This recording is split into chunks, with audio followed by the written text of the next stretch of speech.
Selamat malam semuanya, apa kabar? Shalom. Shalom. Puji Tuhan. Mari kita mau siapkan hati kita, pikiran kita untuk boleh bersama-sama belajar kebenaran firman Tuhan. Dan sebelumnya kita mau memuji, memuliakan nama Tuhan. Amin. Mari kita mau awali PRT kita malam hari ini dengan doa. Mari kita berdoa. Terima kasih ya Tuhan, malam hari ini kami kembali boleh mengucap syukur Kau telah hantarkan kami ke tempat ini bersama-sama Tuhan, untuk boleh belajar, mendengarkan kebenaran firman-Mu, boleh memuji, menyembah, meninggikan nama-Mu. Biarlah Engkau juga memberkati, menjagai teman-teman kami yang mungkin dalam perjalanan ke tempat ini, Kau sampaikan dengan selamat, tanpa kurang suatu apapun, dan boleh bergabung bersama-sama dengan kami. Terima kasih, terpujilah nama-Mu. Hanya di dalam nama Tuhan Yesus Kristus kami berdoa dan mengucap syukur. Haleluya. Amin.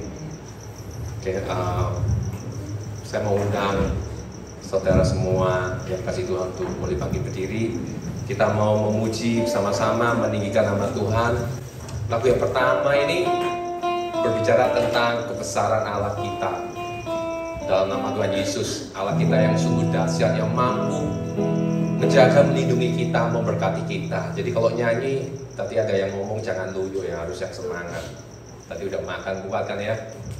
Jadi mesti semangat, amin. Mesti semangat, amin. Haleluya. Mari kita mau mulai. Semua udah dapat lembaran kertasnya ya kan ya? Oke, puji Tuhan. Mari kita sama-sama mau nyanyikan dari utara ke selatan.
Bapa di sorga, kami mengucap syukur dan terima kasih sebab Engkau beri kami kesempatan boleh berkumpul dengan teman-teman di hari Jumat seperti ini. Kami bersekutu, saling menguatkan, saling membangun, saling menghibur melalui kesaksian-kesaksian yang kami dengar, membuktikan Tuhan hidup, Tuhan baik, Tuhan tidak pernah meninggalkan kami dalam lika-liku perjalanan di dunia ini.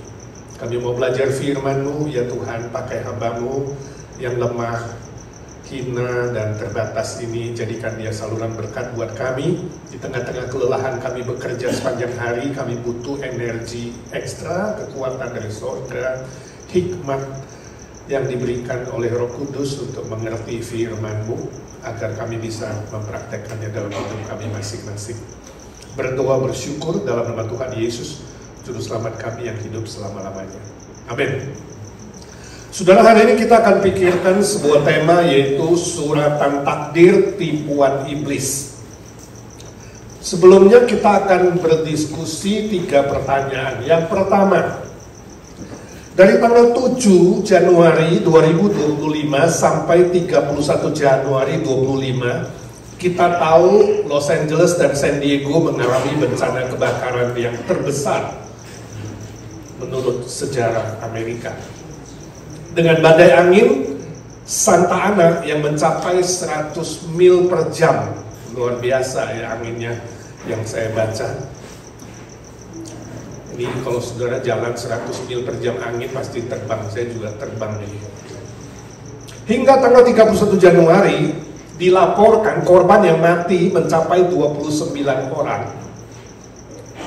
Lebih dari 200.000 orang yang mengungsi karena bencana itu, dan lebih dari 18.000 rumah yang terbakar habis. Ya, kita tahu ini sebuah bencana yang sangat tragis bagi banyak orang. Pertanyaan kita dalam diskusi ini adalah, apakah semua ini, bencana ini adalah suratan takdir yang sudah ditentukan oleh Allah? Bagaimana menurut saudara? Ada yang mau respon? 1-2 orang? Yes or no? Kok Iko? Enggak ya, Pastor. Enggak. Kenapa enggak? Nah,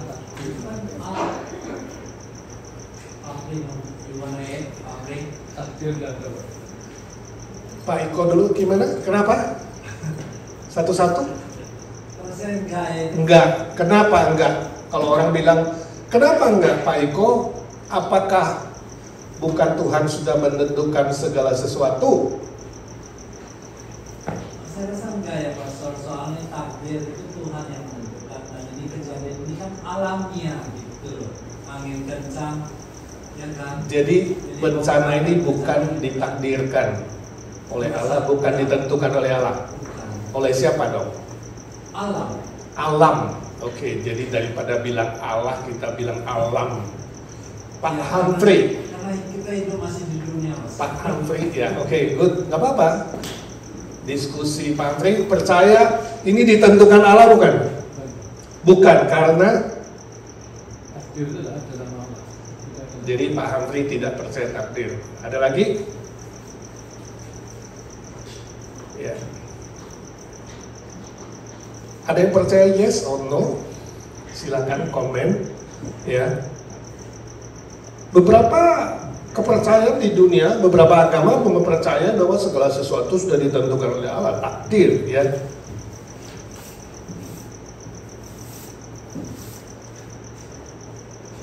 Ada yang percaya yes, no? Semua no? Ada yang no? Ada yang nggak tahu? Ya, berbahaya sekali kalau kita bilang bencana yang kebakaran ini ditentukan oleh Allah, betul nggak? Jadi nanti Allah yang bertanggung jawab terhadap semua peristiwa negatif, yang jahat, ya, bencana alam, peperangan, sakit penyakit. Di bumi kita menghadapi begitu banyak masalah yang tidak baik, yang buruk, ya. Apakah itu sudah ada di dalam garis takdir suratan yang sudah diprogram seolah-olah Allah itu adalah Allah yang statis. Ini saya sudah gariskan. Ya, kalau dalam agama tertentu itu ada itu ya. Setiap orang, bahkan setiap pribadi itu katanya sudah digariskan itu, ditentukan ya. Gambaran hidupnya, nasib hidupnya itu sudah ditakdirkan dan manusia tidak bisa menawarnya. Jadi gak ada yang percaya? Good, kita coba maju yang kedua. Sebagian manusia bilang penyebab bencana itu, kebakaran di LA itu adalah hukuman Allah terhadap kaum selebriti yang menghujat nama Allah. Saya di Indonesia belum balik sini, kemana-mana mereka tahu saya dari Amerika, LA bertanya soal ini. Ya, dan saya harus coba menjelaskan. Mereka show saya videonya, ada beberapa selebriti yang kemudian menghujat nama Allah. Mungkin fakta, mungkin betul, saya nggak tahu video itu benar atau buatan. Ya. Tapi apakah saudara percaya bahwa penyebab itu adalah hukuman Allah terhadap kaum selebriti yang menghujat nama Tuhan? Percaya? Jadi gara-gara beberapa orang menghujat nama Allah, maka Allah itu menghukum 18.000 rumah gara-gara si selebriti itu hanya beberapa orang. Ya, jadi Allah itu ternyata hidup. Allah itu ternyata hidup, Pak. Dan begitu marah ya, dendam begitu ya, gara-gara 10 orang atau 20 orang yang menghujat, dia habisin itu berapa 200.000 orang yang terkena getahnya. Wah, sadis banget ya Allah yang begitu ya. Gak terlalu kejam. Apakah Allah yang saudara percaya adalah Allah yang pembalas dendam? Dan kalau benar dia itu begitu marahnya, dendamnya karena orang menghujat nama dia, saya kira di tempat lain ada yang lebih menghujat loh. Ya, mungkin Las Vegas ya, Sin City itu yang disebut terang-terang kota dosa.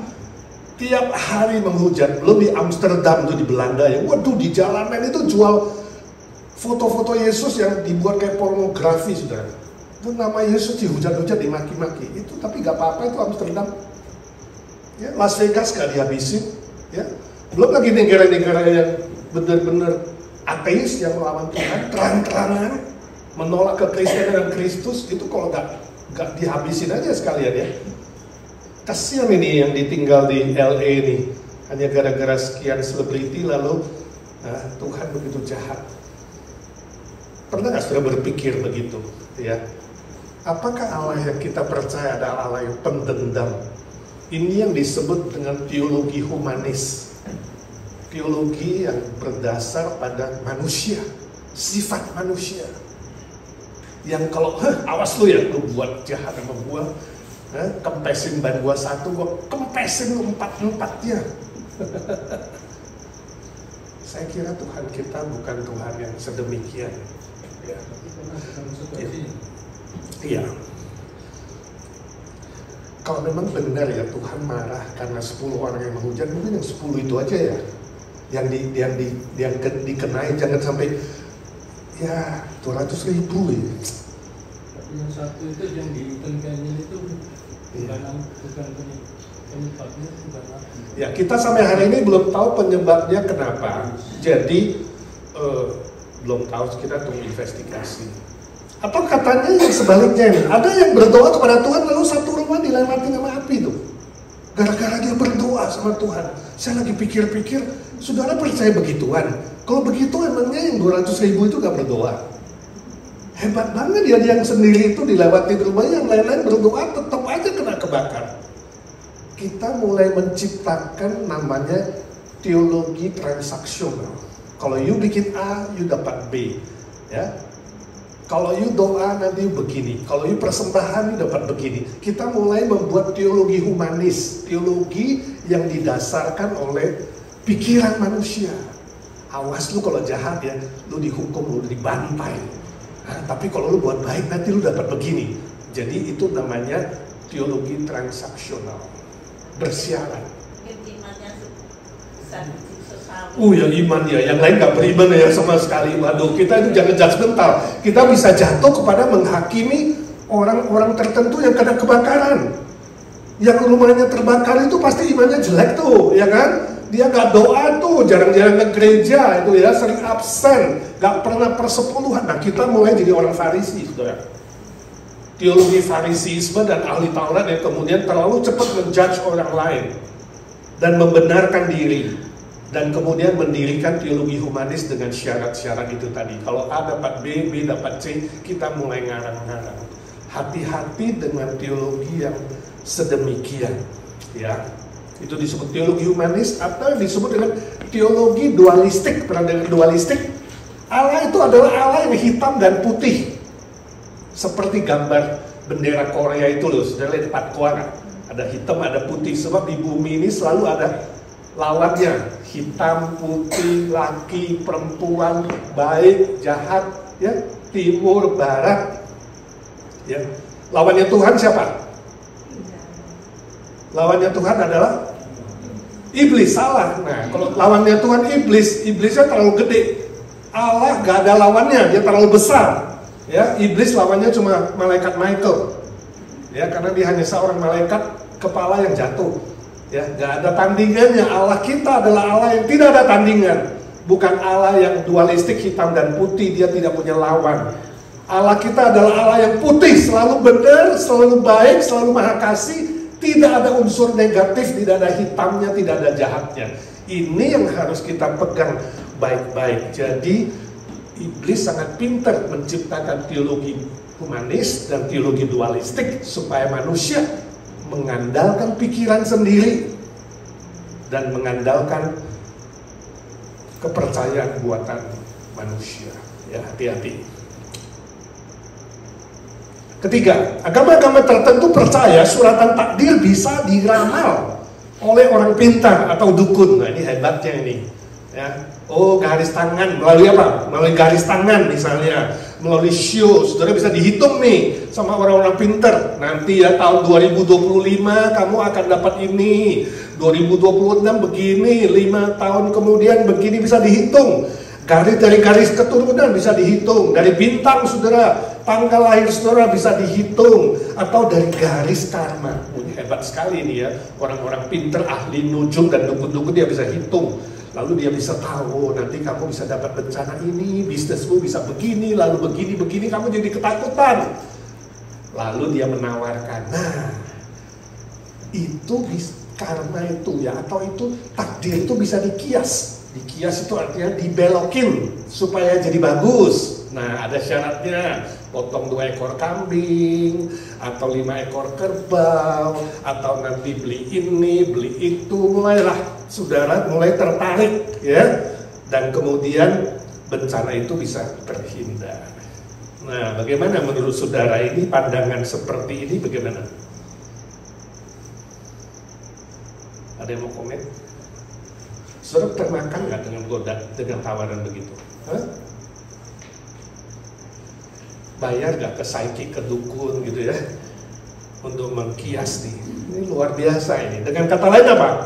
Takdir Allah, kalau ada takdir, itu bisa diatur dan dibatalkan oleh manusia dengan bantuan roh. Wah, luar biasa ya. Aneh ya.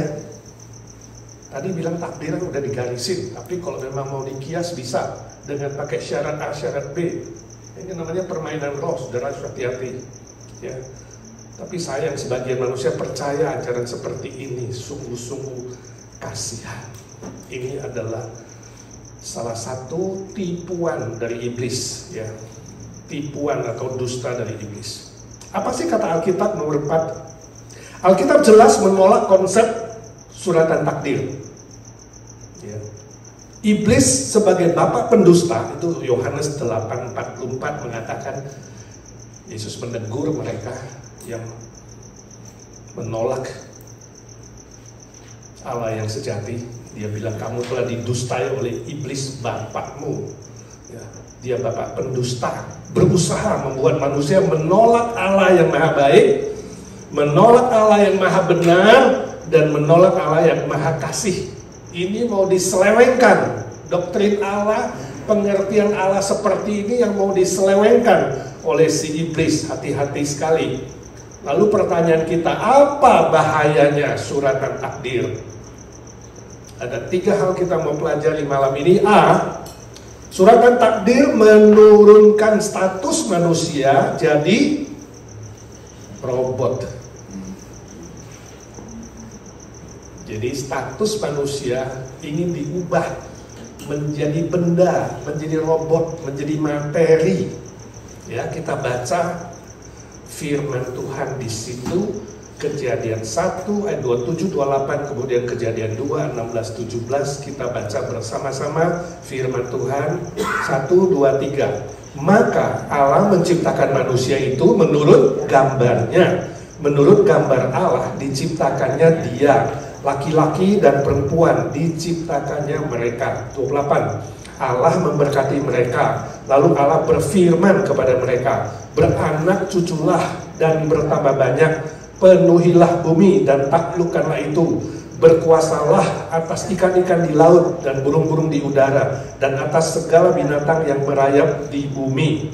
Pasal 2, 16 dan 17. Lalu Tuhan Allah memberi perintah ini kepada manusia, semua pohon dalam taman ini boleh kau makan buahnya dengan bebas, tetapi pohon pengetahuan tentang yang baik dan yang jahat itu janganlah kau makan buahnya, sebab pada hari engkau memakannya pastilah engkau mati. Saya yakin kita semua familiar dengan bagian firman Tuhan ini. Pasal 1 ayat 27 ada istilah gambar dan rupa Allah. Itu bukan bersifat jasmani. Jadi bukan Allah itu punya muka atau punya rupa seperti kita, bukan jasmani, tapi maknanya rohani, ya, spiritual dan karakter. Apa itu gambar dan rupa Allah? Itu adalah nilai keadilan, kebenaran, kasih, moral, etika, rasio, emosi, kebebasan untuk memilih, yang disebut dengan free will atau freedom to choose. Istilah lainnya freedom to choose, kebebasan untuk memilih. Itu ayat 27. Jadi waktu Allah menciptakan manusia, ya, gambar dan rupa Allah itu salah satu unsurnya adalah kebebasan untuk memilih, punya pikiran, punya perasaan, punya nilai keadilan dan kebenaran. Itu sebabnya kalau saudara nonton TV, ada penjahat, pasti saudara kesel sama penjahat itu kalau dia belum ketangkep-tangkep, ya kan? Padahal kita, ya, sometimes, kadang-kadang kita pengen ya supaya si maling penjahat itu nggak ketangkep, tapi juga dibalik itu hati nurani kita pengen yang jahat itu dihukum. Itu nilai moral, nilai keadilan, ya. Itu 27. Ayat 28, Allah memberi mereka otoritas dan kemampuan untuk menaklukkan alam semesta dan semua ciptaan. Jadi di situ Tuhan memberikan kapasitas dan otoritas sekaligus kepada manusia ciptaannya. Inilah gambar dan rupa Allah. Oke. Lalu pasal 2 ayat 16 sampai 17, manusia Adam dan Hawa diberi kebebasan untuk memilih. Silakan kamu pilih mau taat atau mau melawan perintah Tuhan. Ya. Nah, dari pengertian ini kita tahu bahwa takdir itu adalah tipuan iblis, salah. Allah tidak pernah menentukan dari awalnya bahwa manusia itu tidak ada kebebasan untuk memilih. Justru Allah menciptakan mereka punya kebebasan untuk memilih. Percaya takdir sama dengan menurunkan status gambar dan rupa Allah menjadi robot yang mekanis atau jadi materi, jadi benda. Nah, saudara melihat order of creation, order ciptaan itu ada 3 level. Level paling tinggi pencipta. Level kedua adalah manusia sebagai ciptaan yang tertinggi untuk mengatur seluruh ciptaan lainnya, alam semesta. Itu tadi mandat kultural itu tadi. Menguasai seluruh alam semesta, ya, ikan di laut, burung di udara, binatang di darat, dan semua ciptaan yang ada itu di bawah manusia statusnya. Nah, kalau saudara percaya takdir, maka saudara menurunkan diri sendiri manusia dan menurunkan setiap manusia menjadi benda. Ordernya jadi turun. Tidak heran hari ini banyak manusia demi benda, demi harta, demi uang berani mengorbankan nyawanya, sebab dia tidak menghargai dirinya sebagai gambar dan rupa Allah. Nangkap gak saudara?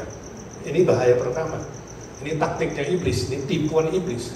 Supaya kamu menghina dirimu, merendahkan dirimu, merendahkan orang lain. Bukan lagi gambar dan rupa Allah. Setiap kali kamu lihat manusia, kamu lihat dia sebagai apa? Benda saja. Kamu lebih menghargai mobilnya, bajunya, hartanya, diamondnya, daripada menghargai dirinya. Hati-hati. Berarti saudara tertipu dengan iblis. Ya, ini menjadi aplikasinya. Ya. Jadi, mari menghargai diri sendiri lebih dari benda. Menghargai orang lain lebih dari benda. Jangan diskriminasi manusia, siapapun. Ya, hargai mereka, kita sama di hadapan Tuhan. Dan jangan mengeksploitasi sesamamu. Jangan menjadikan manusia itu alat untuk mendapatkan keuntungan. Ya, hati-hati. Jangan memeras manusia atau menjadikan manusia itu seperti benda angka-angka saja untuk mendapatkan keuntungan pribadi. Itu berarti saudara jatuh ke dalam tipuan si iblis. Oke, cukup jelas. Nomor 2, apa bahayanya suratan takdir? Suratan takdir menuduh Allah berbuat jahat. Kejadian 3 ayat 4-6. Mari kita baca sama-sama Kejadian pasal 3 ayat 4-6. Ya, ini resikonya, bahaya menuduh Allah berbuat jahat. Ayat 4-6. 1, 2, 3. Tetapi ular itu berkata kepada perempuan itu, sekali-kali kamu tidak akan mati. Dia bohong, lihat dia bohong. Tetapi Allah mengetahui bahwa pada waktu kamu memakannya, matamu akan terbuka dan kamu akan menjadi seperti Allah, tahu tentang yang baik dan yang jahat. Nah, ini dusta dari si iblis. Ya, supaya manusia ingin menjadi Allah. Tadi fotokopi gambar dan rupa, sekarang dibilang enggak, kamu bakal jadi yang asli. Ya. Ayat 6. Perempuan itu melihat bahwa buah pohon itu baik untuk dimakan dan sedap kelihatannya. Lagi pula pohon itu menarik hati. Dari mata turun ke hati karena memberi pengertian. Sekarang pakai rasio. Lalu dia mengambil dari buahnya dan dimakannya. Ini pilihannya. Dan diberikannya juga kepada suaminya yang bersama-sama dengan dia, si Adam itu. Dan suaminya pun memakannya. Dari sini muncul teori suami ikut istri. Walaupun di KTP ditanya pekerjaan apa? Ikut suami. Padahal yang benar adalah ikut istri.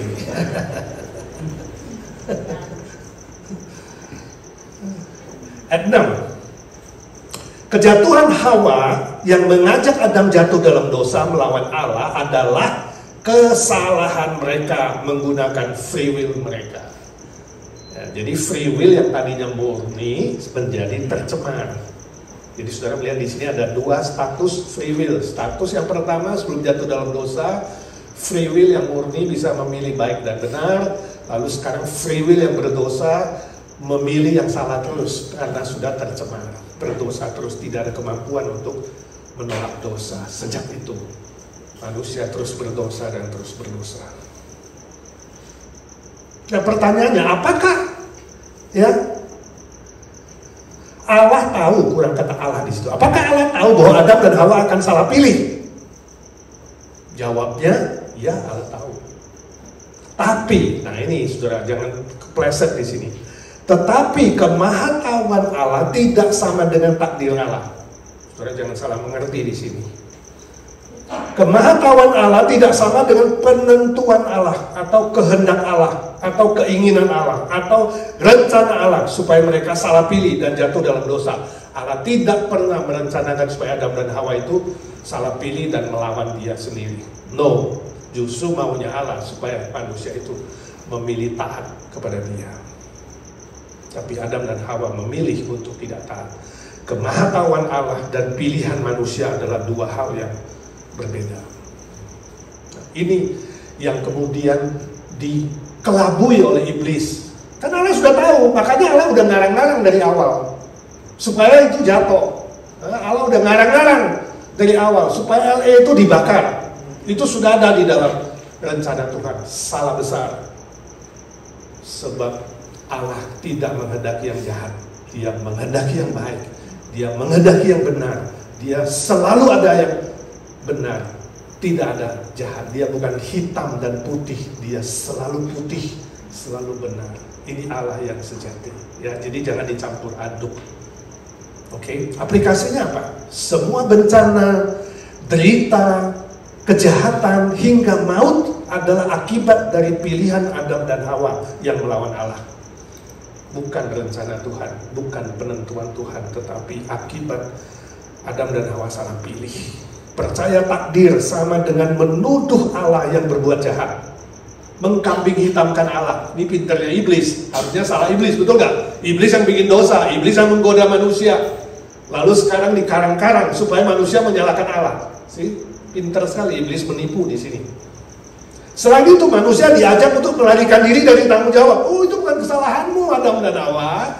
Ya, no, ya kan? Oh, no, bukan kesalahanmu itu. Kamu punya apa itu? Istri yang mungkin tidak baik, suami yang tidak baik, pemukul, penjudi, pemarah, ya? Atau kamu punya cacat. Oh, bukan kesalahan kamu itu begini begitu, ya. Semua kejahatan dilemparkan kepada Allah. Manusia melarikan diri. Bukan kesalahanmu kamu bisa jatuh dalam pornografi, pelacuran. Bukan, udah ditakdirkan. Jadi jangan heran kalau suamimu pelacur, penjudi, ya kan? Terikat pornografi, lalu jadi homoseksual dan lain-lain. No, itu kesalahan pilihan manusia, bukan kesalahan Allah.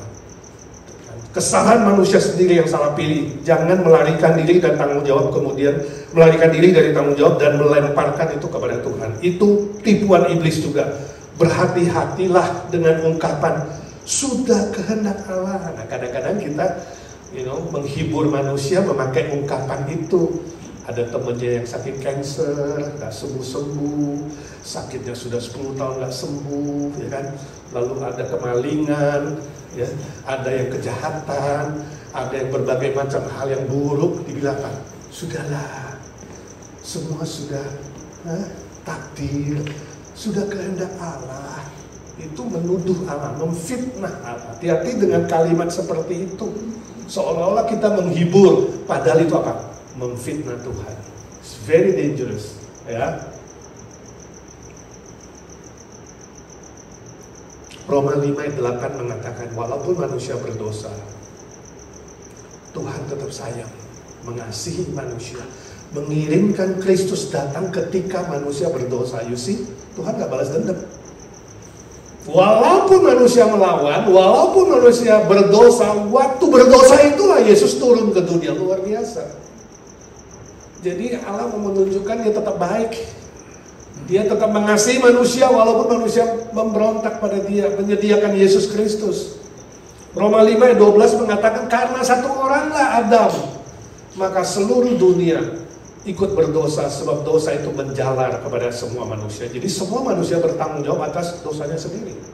Semua manusia bertanggung jawab atas pilihannya sendiri kalau salah memakai pikirannya, hatinya, free will-nya, ya, kebebasannya, dan apapun yang ada pada dirinya yang dititipkan kepadanya.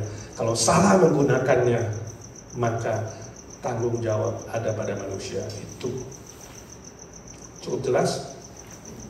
Yang ketiga, apa bahayanya suratan takdir? Tipuan iblisnya di mana? Suratan takdir membuat manusia jadi pesimis dan malas. Pesimis dan malas.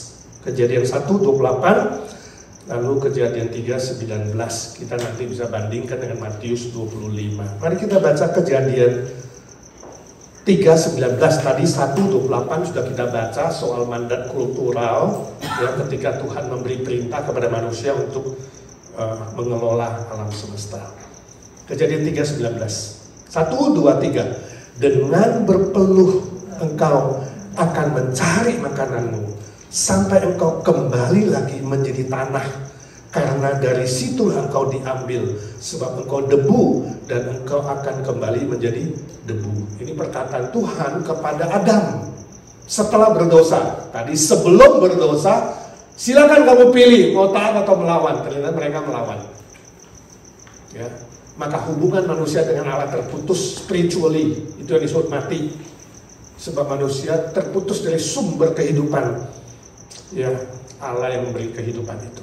Lalu Allah memberi perintah ini, Kejadian 3:19, dengan berpeluh, berkeringat, engkau akan mencari makananmu sampai nanti kamu jadi debu kembali ke tanah.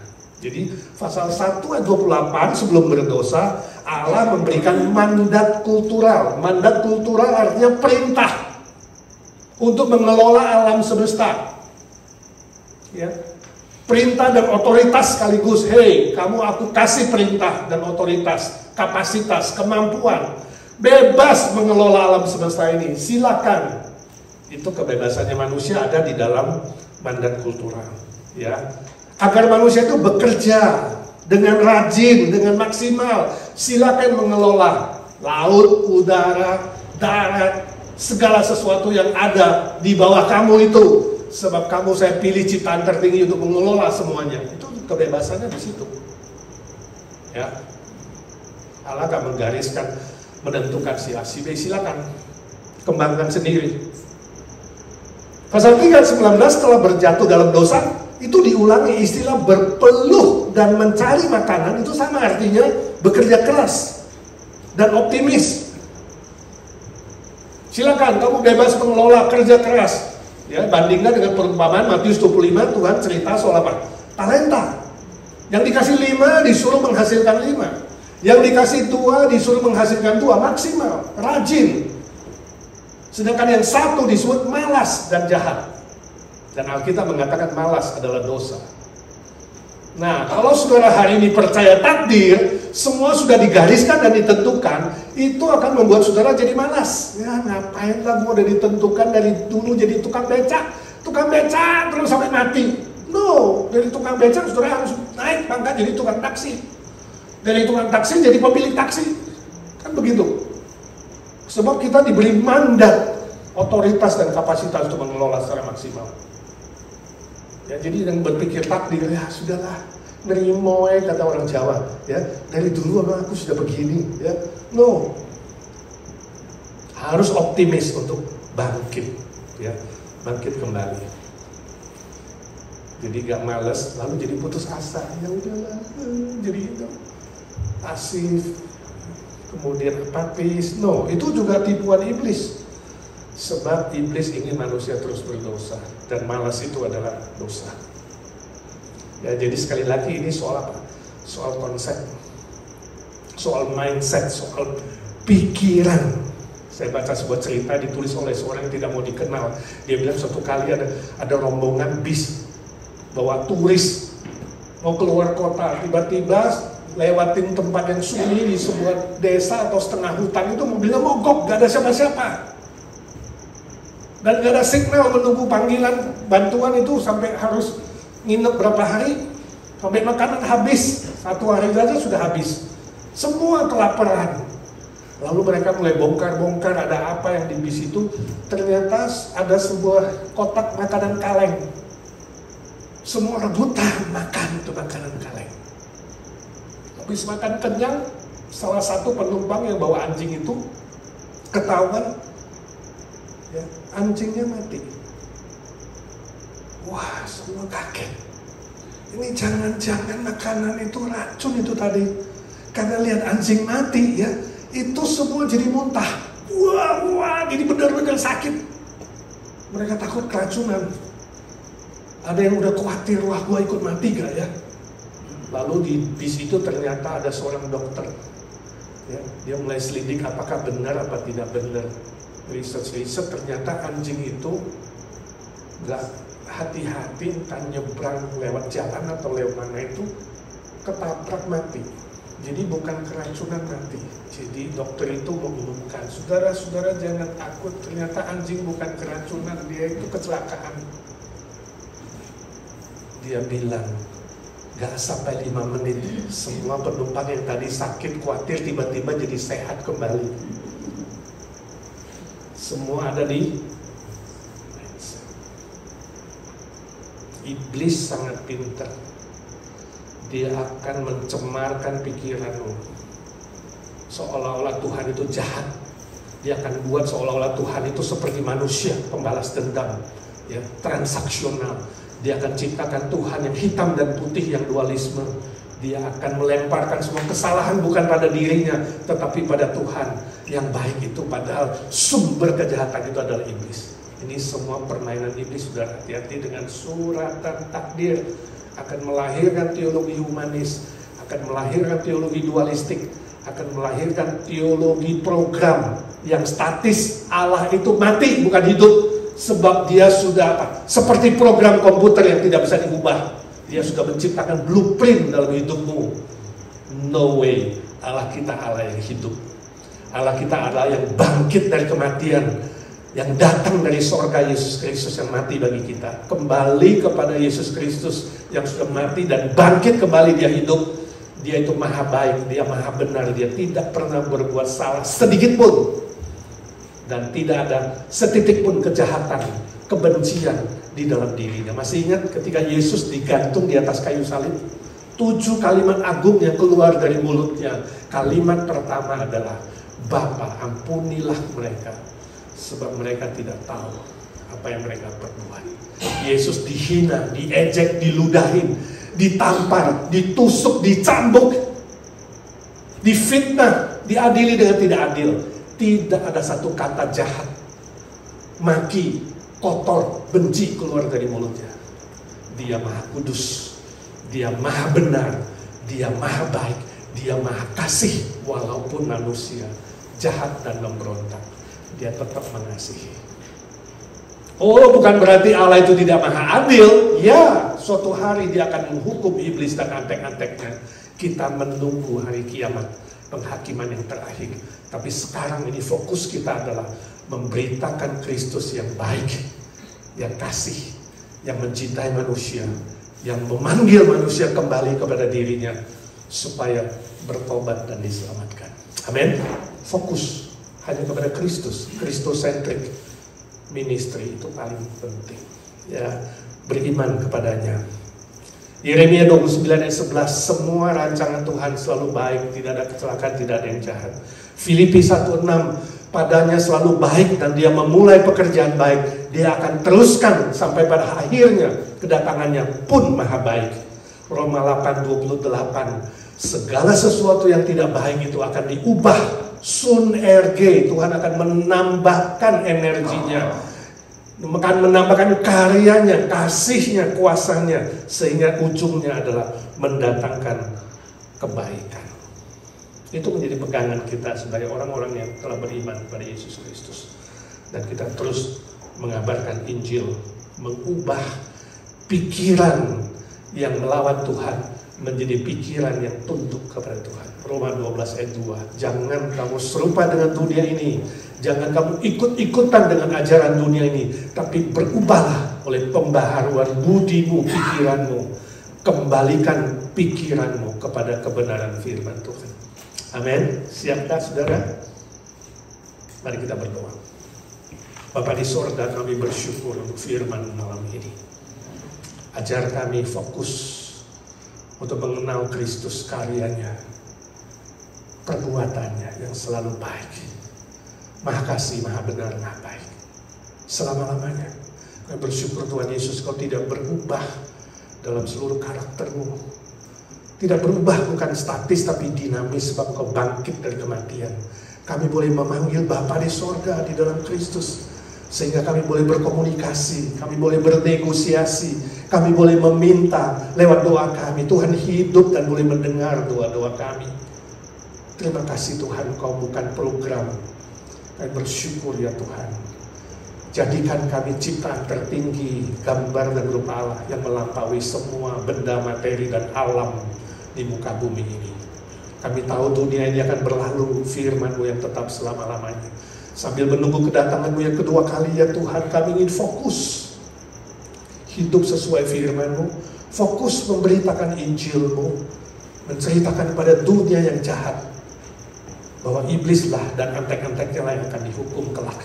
Memberitakan kepada dunia yang belum mengenal Tuhan bahwa hanya melalui Yesus Kristuslah satu-satunya juru selamat kami, penebus yang sejati, pemberi harapan yang sejati, kepastian, garansi hidup kekal selama-lamanya. Terima kasih Tuhan untuk kehadiran-Mu.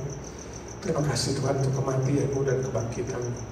Ajar kami hidup makin hari makin berkenan kepada Tuhan, makin hari makin menjadi berkat yang nyata bagi banyak orang di sekitar kami.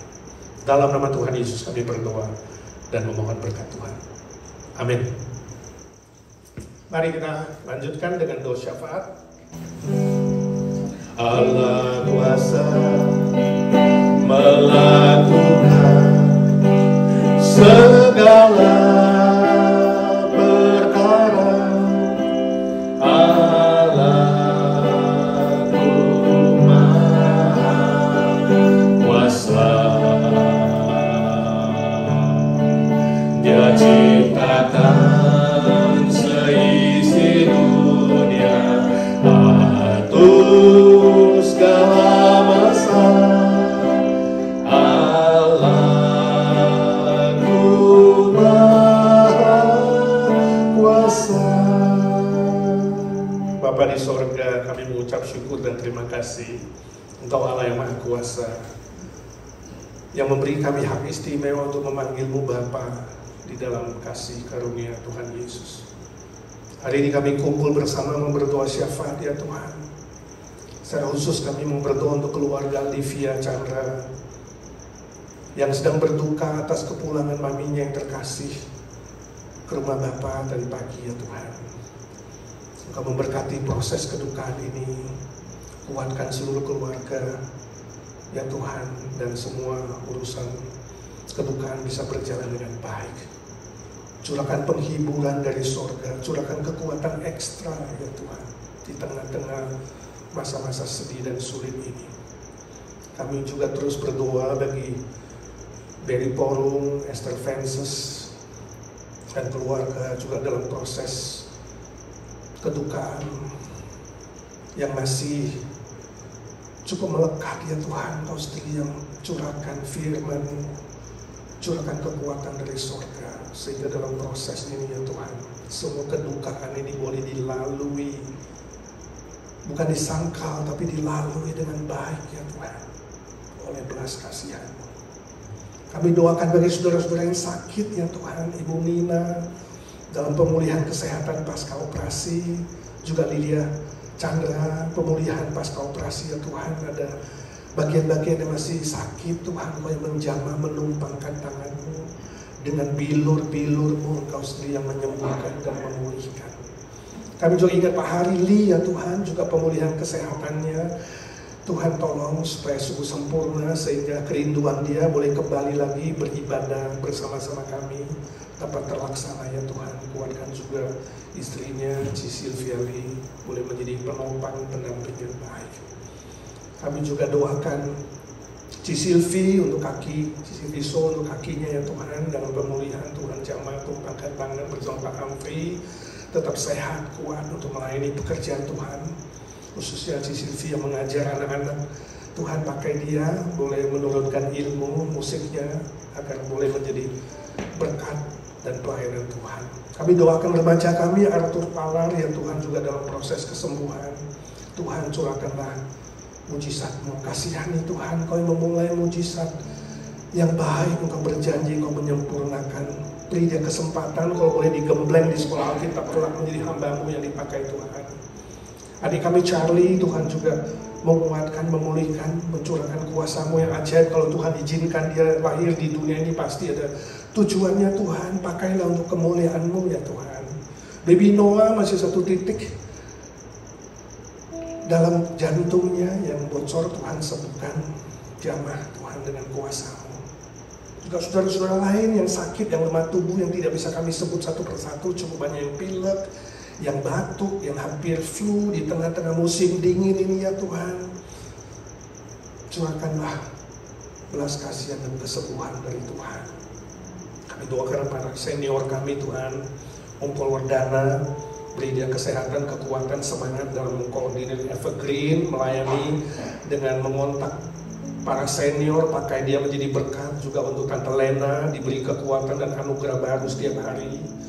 Kami menyebutkan nama-nama senior kami, Tante Lucy, Tante Isya, Tante Ita, Tante Ewati, Tante Sumi, Tante Nelly, Ci Irene, Ci Rostin, Ci Eti, Om Budi Pualamsah, juga Om Edi dan Tante Arlina, dan semua lainnya Tuhan, yang senior Tuhan, pelihara mereka.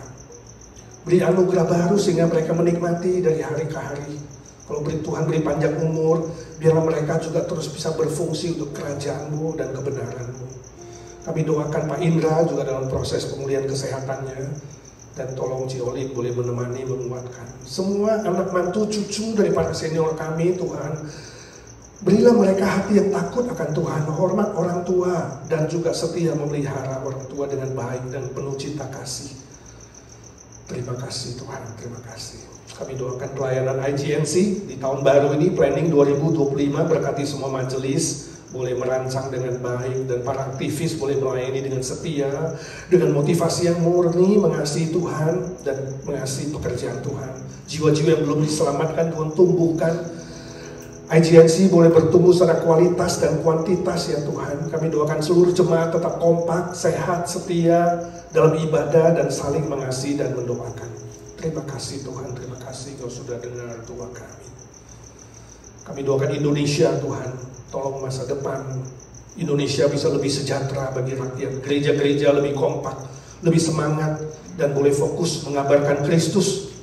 Tuhan tolong juga Amerika dalam pemerintahan di bawah Trump, Republikan, agar tercipta kebangunan rohani dan kebangunan moral ya Tuhan, khususnya pertobatan dari kaum liberal Tuhan. Kasihannya Amerika boleh tetap menjadi pionir untuk mewartakan Kristus dan kebenaran firman Tuhan. Kami doakan pekabaran Injil di seluruh dunia. Tuhan berkati para hamba Tuhan misioneri, khususnya mereka yang melayani di daerah yang sulit, terpencil, di daerah pedalaman, negara-negara yang anti Kristus, anti kekristenan, yang tidak bersahabat dengan orang-orang Kristen. Tuhan kasihani mereka, lindungi nyawa mereka, pelihara mereka, dan berkati apa yang mereka lakukan boleh sungguh-sungguh efektif dan produktif. Ada jiwa-jiwa yang dimenangkan bagi Tuhan. Kami bersyukur ya Tuhan, hamba-Mu sudah kembali dari mission trip, banyak jiwa yang menerima Kristus, diperbaharui, bahkan mempersembahkan diri jadi hamba Tuhan. Tuhan berkati gereja-gereja setempat, sekolah-sekolah Kristen yang melakukan follow up ya Tuhan, memberkati supaya jiwa-jiwa yang datang kepada Kristus itu boleh bertumbuh makin dewasa, makin kuat di dalam iman mereka, di dalam kehidupan mereka. Terima kasih Tuhan, dengar doa kami. Sekarang kami menyerahkan pergumulan kami masing-masing ya Tuhan, anak-anak-Mu yang sedang berdoa, yang di sini maupun yang lewat online. Hamba-Mu berdoa dalam nama Tuhan Yesus, dengarkan doa anak-anak-Mu satu persatu Tuhan.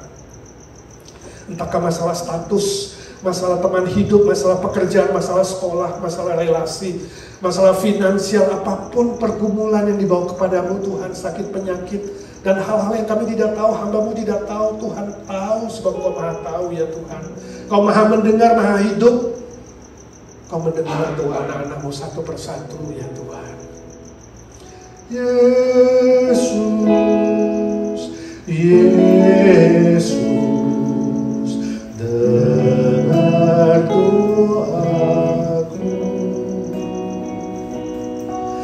Janganlah Tuhan lalui, berilah berkat-Mu. Terima kasih Tuhan untuk malam hari ini. Sebentar kami akan kembali ke rumah kami masing-masing. Tuhan hantar kami dengan selamat, lindungi setiap pribadi, prajurit-prajurit doa ini Tuhan. Keluar dan masuk ada damai sejahtera, sukacita, ada perlindungan Tuhan. Jauhkan dari semua mara bahaya, jauhkan dari sakit penyakit yang mematikan. Tuhan, terima kasih untuk tahun baru. Tuhan terus memberikan belas kasihan yang baru, anugerah baru, sukacita yang baru, semangat yang baru. Kami rindu menjadi anak-anak Tuhan yang makin hari makin berkenan kepada Tuhan dan makin menjadi berkat untuk orang lain. Berdoa bersyukur dalam satu nama Tuhan Yesus Kristus, Juru Selamat dan Penebus kami, Tuhan segala Tuhan, Allah segala Allah, Raja segala Raja, Hakim segala Hakim yang hidup selama-lamanya. Amin, amin. Bapa, terima kasih. Bapa, terima kasih. Bapa di dalam sorga, ku beri terima